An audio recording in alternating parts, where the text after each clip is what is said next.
Hey guys, so this is take three, as usual. Um, I'm gonna make a quick video. Well, I always say quick. Sometimes it's really long. Usually, I ramble, talk a lot. I know that about myself.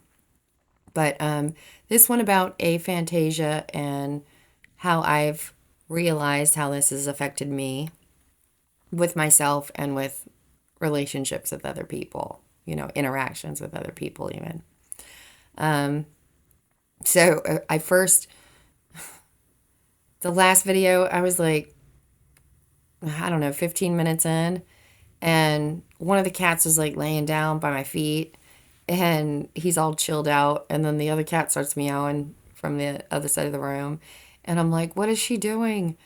So then I said, all right, come here. So then she comes over and then she's digging beside me, and that's distracted me.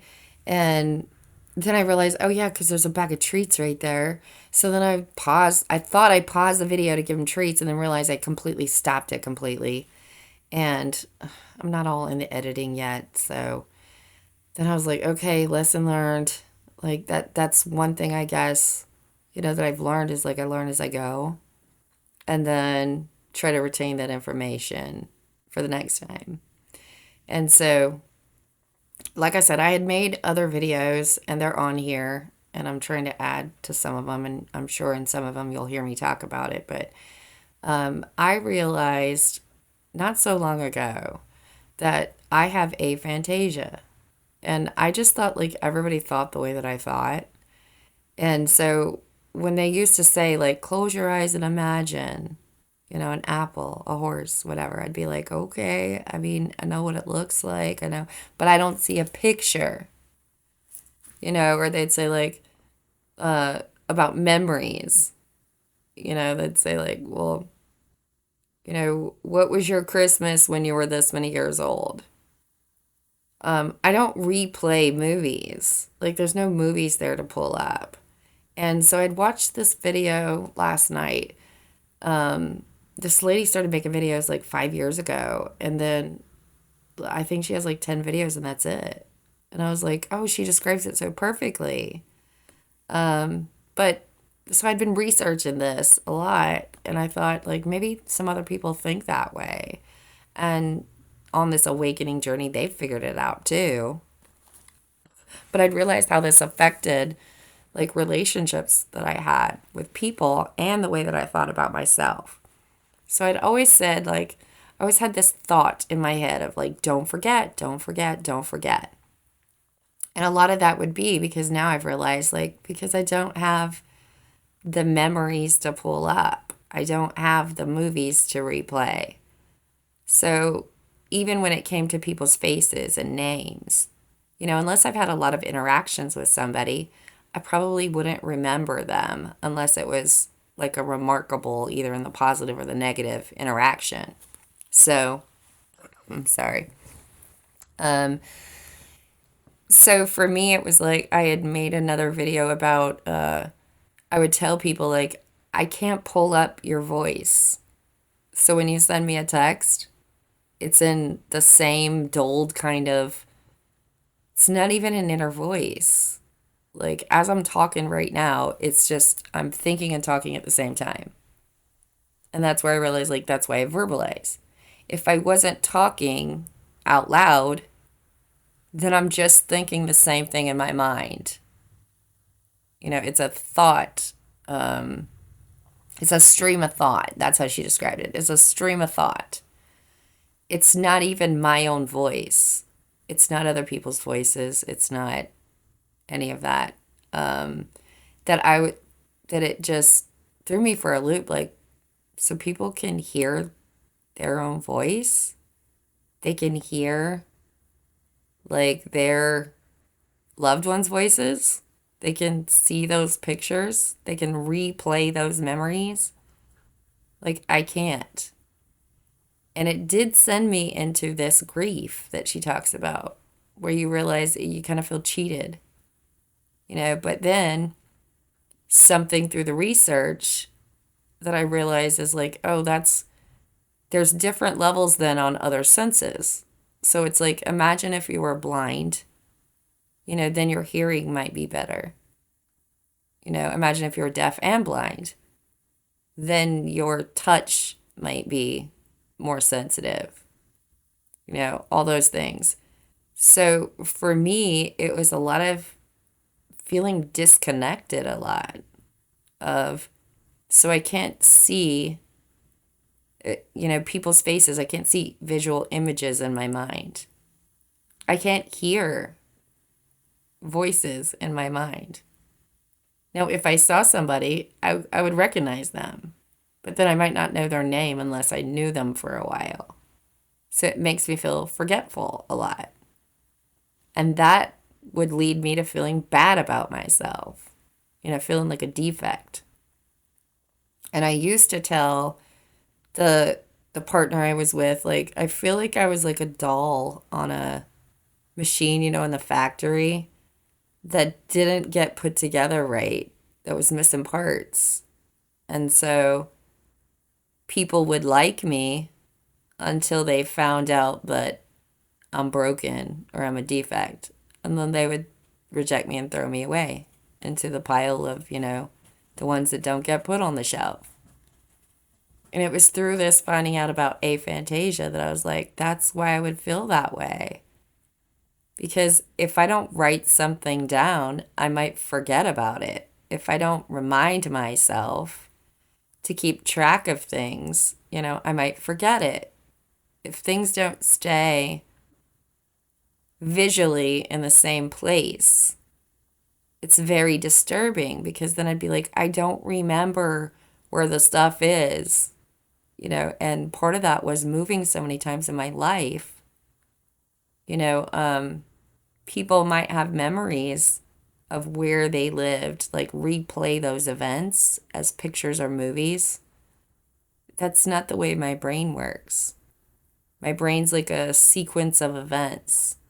Like, well, yeah, I know, when I lived at that place, you go up the stairs and this is how the rooms looked. And, but a lot of it is like my emotions are attached to places. So if I'd been to some place and I didn't have a good feeling, it wasn't a good result, I might be apprehensive about going back to that place. But then I can let go and try again. But if it's like I can let go of the emotion, I would say. But like, let's say I went to a restaurant and every single time I went there, I got sick, then probably my logic would tell me, like, don't go there again because you're going to get sick again. But that's where it always said, like, I'm resilient and I'm perseverant and I'm this and I'm that. But so I thought about like this was, I think, a big portion of why I felt like so negative towards myself so many times and so misunderstood when it came to other people. Because I would try to, my memory is very good. That's one thing that I've learned is, so the way that I process memories and stuff is like, it's like factual information. It's like the course of events, A to B to C to D. So if I've went to, Walmart a certain way, then I'm probably going to go that way every time. I'm not going to venture out and be like, well, maybe if I go down this way, and that would keep me kind of restricted of not knowing like there's multiple ways to go. But then when things have happened in my life, that gave me the, okay, well, if that way's blocked, don't give up. Maybe some different way. And it just, I guess maybe when you have a lot of traumatic events happen, that you think, well, I've tried this avenue and this avenue and this avenue and this avenue and nothing's working. To me, it would be like, I'm out of plans. Like I'm at plan Z. It makes us very innovative, and they say like people with aphantasia are in reality all the time. it's not it's factual information, but I think if like trauma happens, maybe it does something, because my emotions would be stronger, that I would be like fearful of something happening again. If I saw A, B, and C happen and it led to D, then the next time A, B, and C happen, I might be frightful that it's going to happen, that D's going to happen.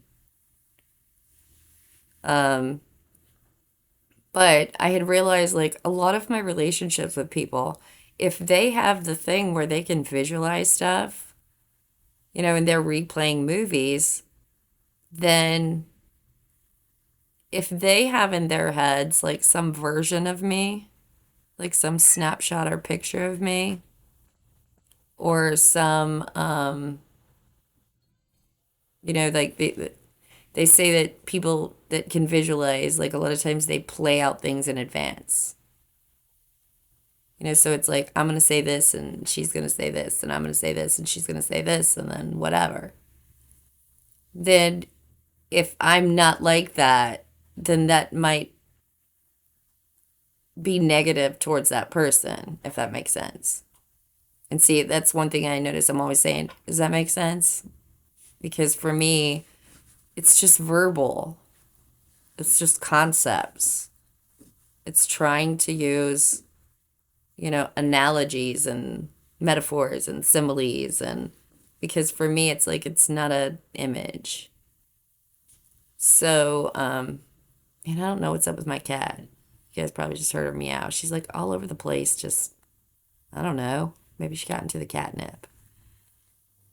What? Here she comes again.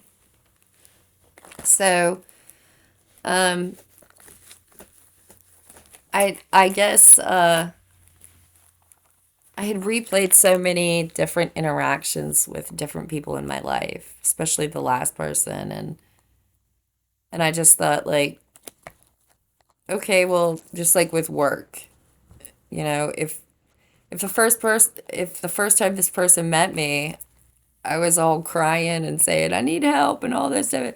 Yeah, they might have formed a snapshot of like, oh, she's unhinged and she's this and she's that, and other than like, nah, man, she's been doing this for years. Like this is her at her breaking point, And it took my coworkers telling that previous boss like, this is not the first time she's been like this. Like she's done the asking, she's done the things, this is just her when she's like had it, when she's like fallen apart.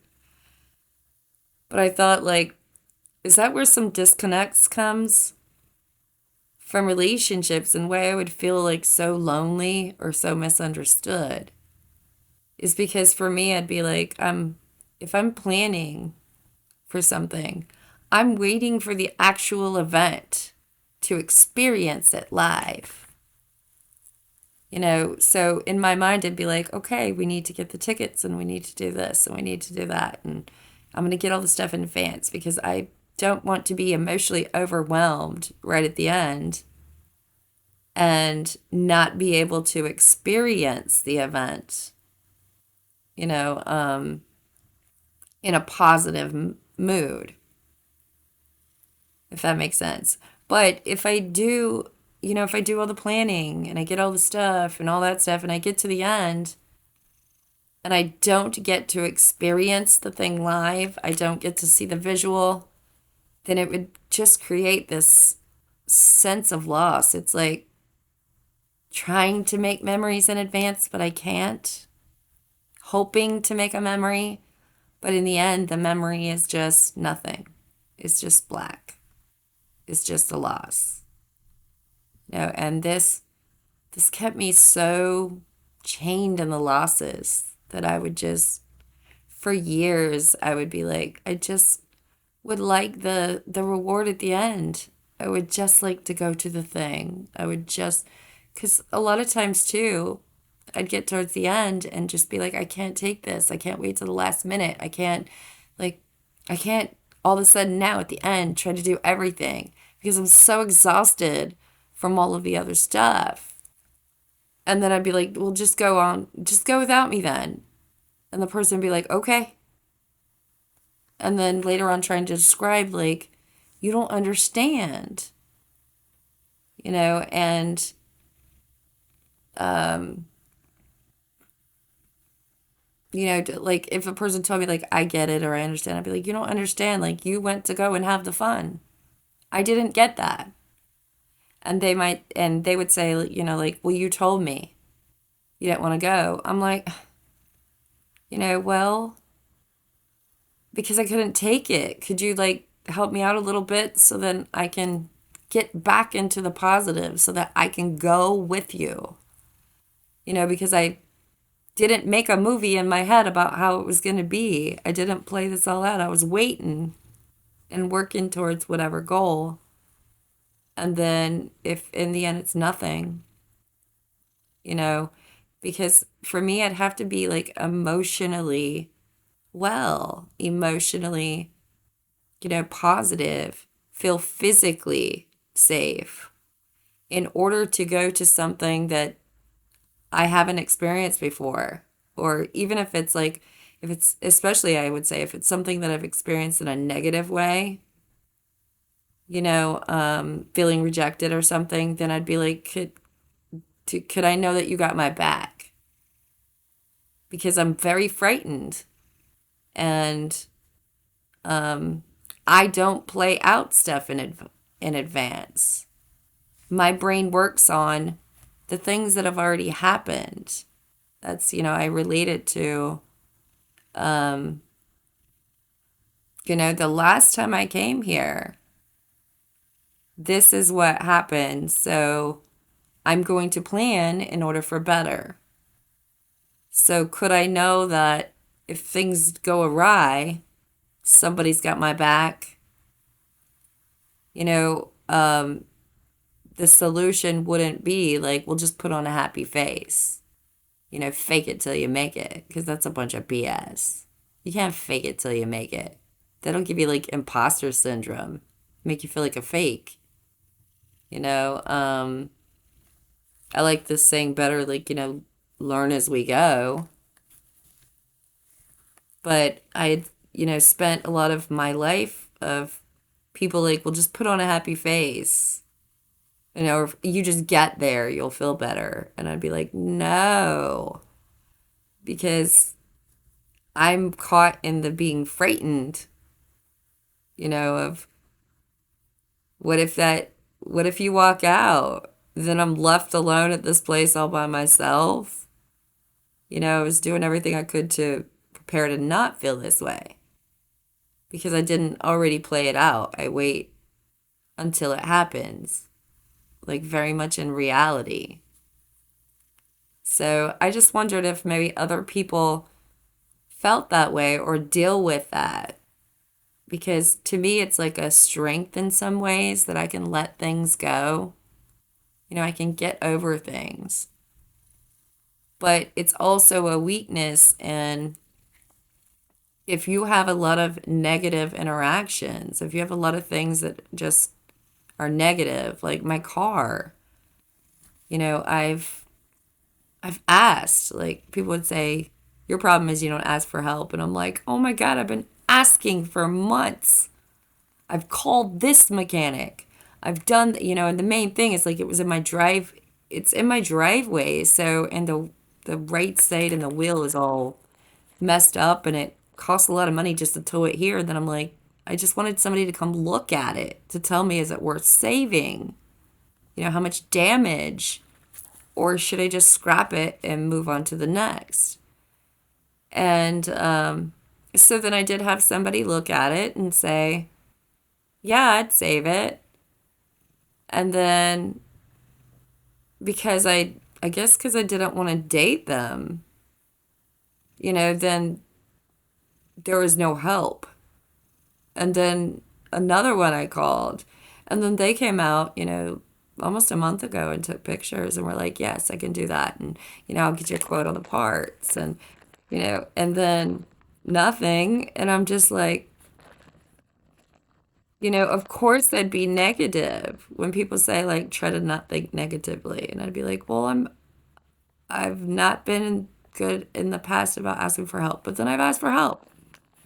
And then I've not been good about being patient, but then I've been patient.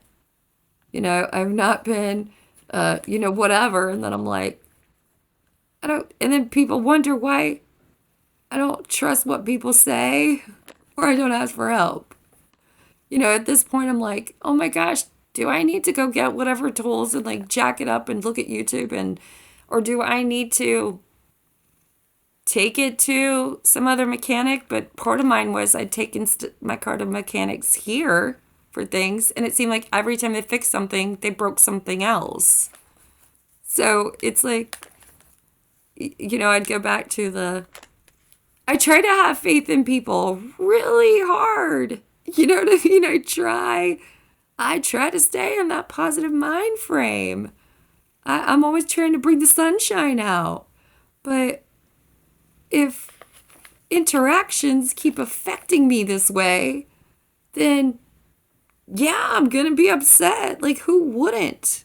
I'd always tell people, like, well, how about if it was you? And that's something that I learned about with aphantasia, dealing with people, is I was like, a lot of people don't know empathy or maybe have what they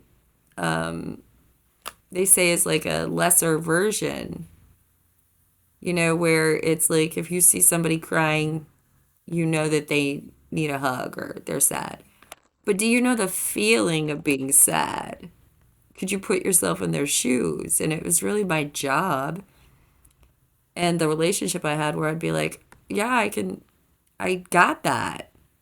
You know what I mean? But I've had things that have happened where I'd be like, I know how you feel out by yourself with nobody to help you. I've been in that position. I know how that feels. So let me help you so you don't feel that negative feeling that I had.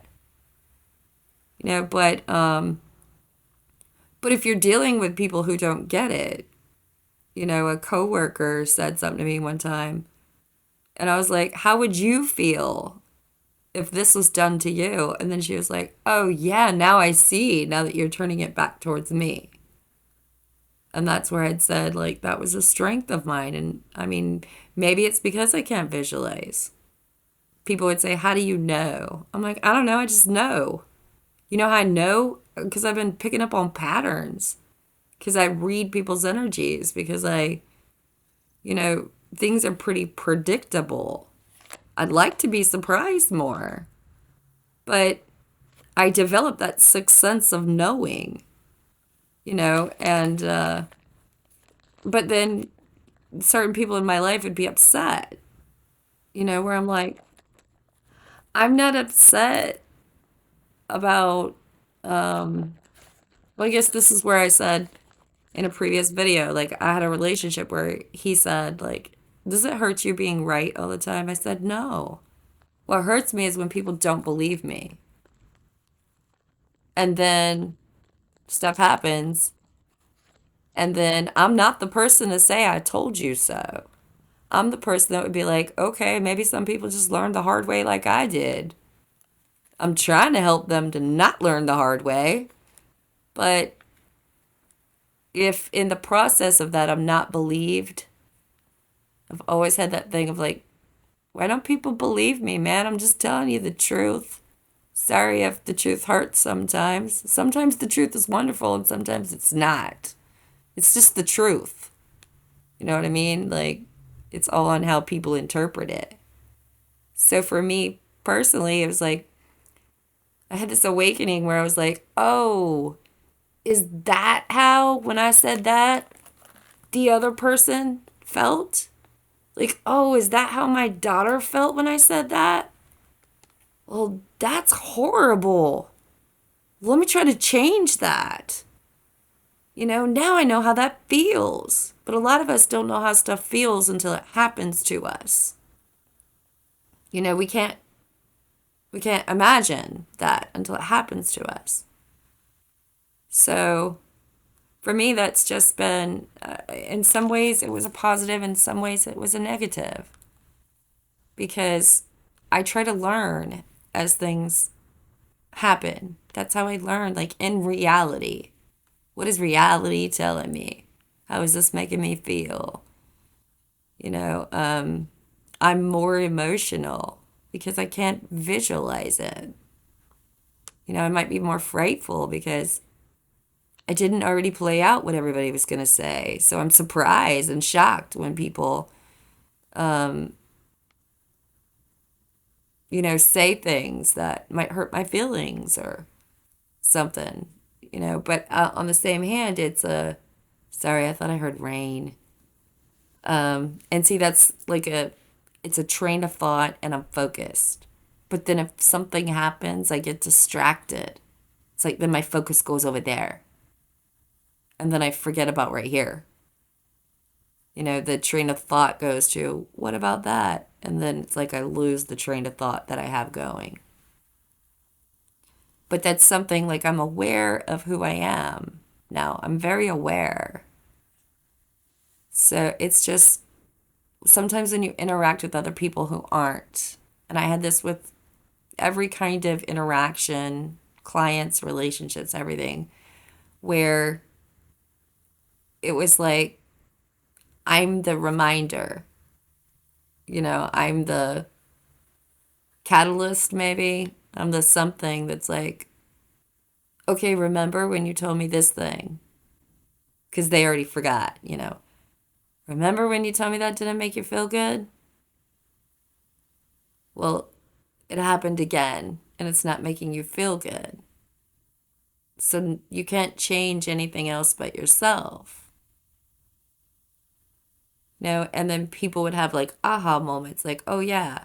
But I think when it comes to empathy, is me telling people, like, remember when that person hurt you? Remember when that person said they're going to be there and then they left you?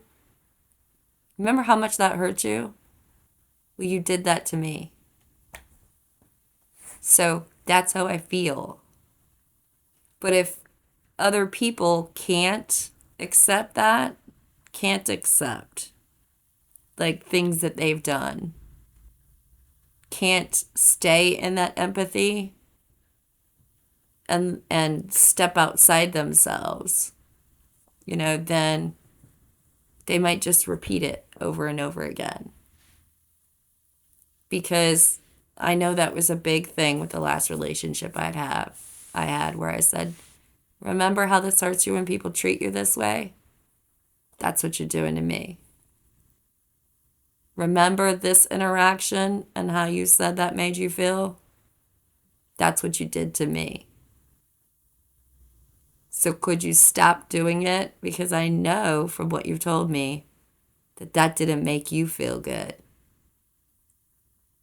And then I'd try to, help out and problem solve and do the A to B to C to whatever. But if people you're interacting with don't understand that or don't understand you, because I spent a lot of time saying, like, I'm not you,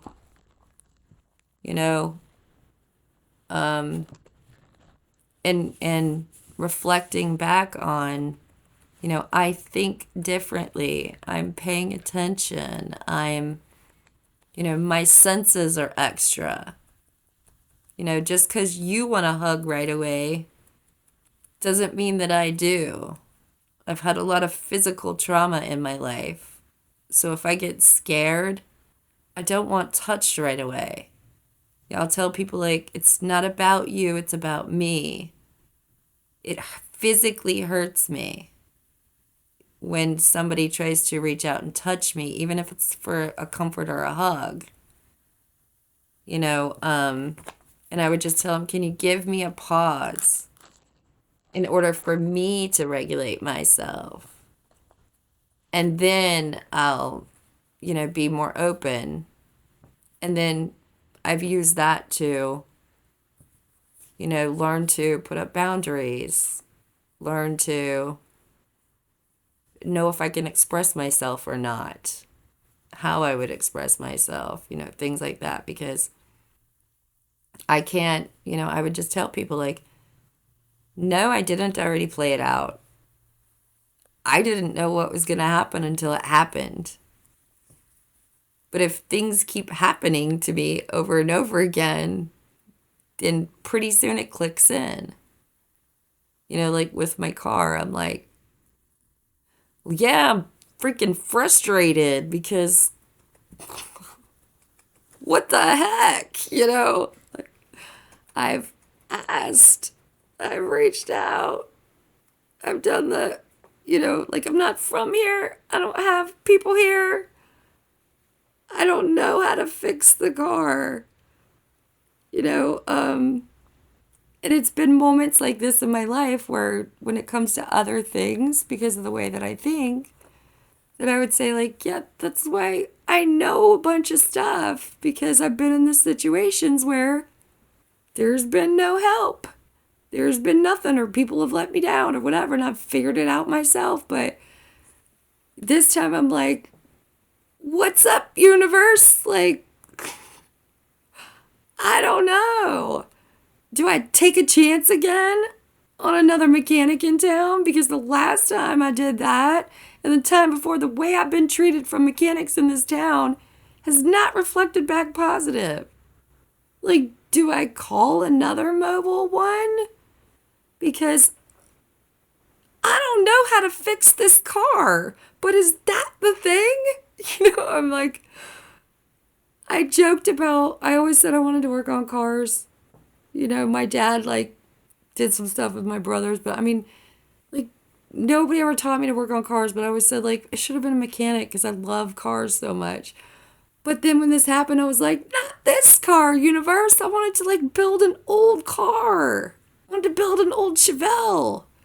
Like, I don't want to fix this foreign car that I don't have any of the tools for. But is that what you're telling me? Is like, I gotta do it on my own again and fix it all myself because, what the heck?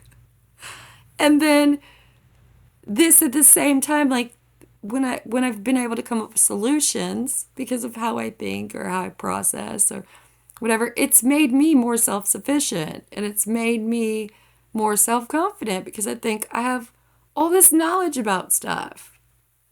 But then people take that as you just know it all. I'm like, no, I don't know it all. I just know about stuff I've been through. Like, I don't know what you've been through unless I've been through something of the same, but I'm not exactly you. But yeah, I know what it's like to be frustrated and walk around town and,